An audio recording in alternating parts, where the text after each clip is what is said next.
इस वक्त यूनुस मोहानी साहब भी जुड़ गए हमारे साथ, सेक्रेटरी हैं ऑल इंडिया उलमा और मशाइख बोर्ड के। बहुत खैर मकदम है, जी सलाम पर यूनुस साहब आपका। और इस वक्त तमाम पैनलिस्ट जुड़े हुए हमारे साथ और मांग भी आपको पता है किस तरह से की गई है शफी सादी साहब की ओर से भी, वो भी हमारे साथ चर्चा में शामिल है कि डिप्टी सीएम बने, वजारत मुसलमानों को दी जाए जिससे मुसलमानों की तरक्की हो सके, फलाह बहबूद के लिए काम हो सके। क्या महसूस करते हैं? देखिए, फैज अहमद फैज साहब का एक शेर है, एक नज्म का, जो कहते हैं जब सब सफें सीधी हो जाएंगी, जब सब झगड़े मिट जाएंगे, तब हम इस देश के हर एक झगड़े पर एक लाल सितारा मांगे। अभी तो वक्त नहीं है ना कि बेमकसद की बातें की जाएं कि हमें डिप्टी सीएम का पद चाहिए या हमें 5 वजारती ओहदे चाहिए। इनका मतलब क्या है? एक तो पहली तो चीज हमें यह समझनी पड़ेगी कि कोई कॉन्स्टिट्यूशनल वैल्यू नहीं है उसका कोई कॉन्स्टिट्यूशनल सीन नहीं है जो डिप्टी चीफ मिनिस्टर है। वो एक कैबिनेट मिनिस्टर जैसे होता है वैसे ही कैबिनेट मिनिस्टर है। तो हम ऐसी मांगे क्यों कर रहे हैं? दरअसल हमें देखना होगा कि मुल्क के हालात क्या है। सबसे पहली चीज ये है कि मुल्क में जिस तरह से नफरत स्प्रेड हो रही है उसे कैसे रोकेंगे। हम कहीं ऐसा तो नहीं है कि हम हथियार बने जा रहे हैं। हम जो नफरत को बढ़ाने वाली ताकतें हैं, कहीं उनके लिए ऐसा काम तो नहीं करे जा रहे हैं।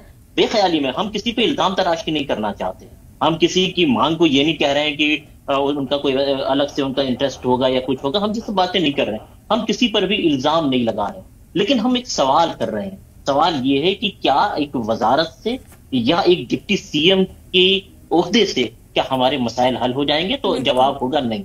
हम उत्तर प्रदेश में देख चुके हैं, मैं खुद उत्तर प्रदेश से आता हूं और हम उत्तर प्रदेश में देख चुके हैं। मुजफ्फरनगर जब दंगा हुआ तो कितने एमएलए थे हमारे, कितने मिनिस्टर्स थे हमारे, लेकिन क्या उनमें से किसी एक में भी इतनी कुव्वत थी कि वो खड़े होकर हमारे हक की बात बोल रहा?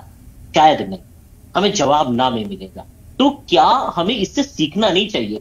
इससे बेहतर तो ये है कि हम जो समाज में, देखिए, सिर्फ जब हम कौम की बात करते हैं तो कौम में सिर्फ हम मुसलमान की बात नहीं कर रहे होते हैं। हम कौम की बेहतरी के लिए काम करने की बात करें।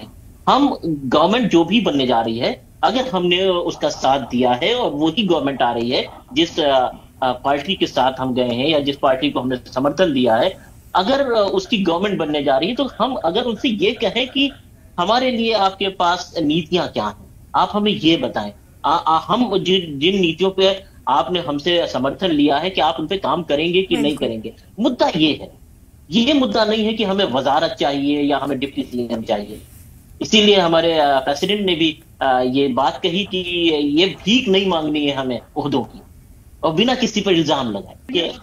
हर तरह की नफरत के खिलाफ हमारा पैगाम सिर्फ मोहब्बत। कहीं पर भी अगर हमारी जुबान से, हमारे अमल से कुछ ऐसा हो सकता है कि जिससे नफरत आगे बढ़ती हो, तो हमें उससे बाज आना चाहिए।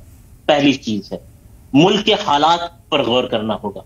सबसे पहली चीज ये है कि क्या हमारा हमारा जो जहन है वो इस लायक है कि हम मुल्क के हालात समझ पा रहे हो। कर्नाटका अकेला हिंदुस्तान का एक सूबा है, हिंदुस्तान नहीं है।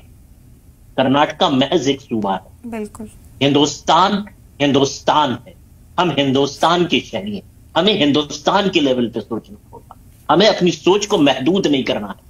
इस हद में नहीं कैद हो जाना है कि आज हमने कर्नाटक में कांग्रेस की गवर्नमेंट आ गई है तो। जी।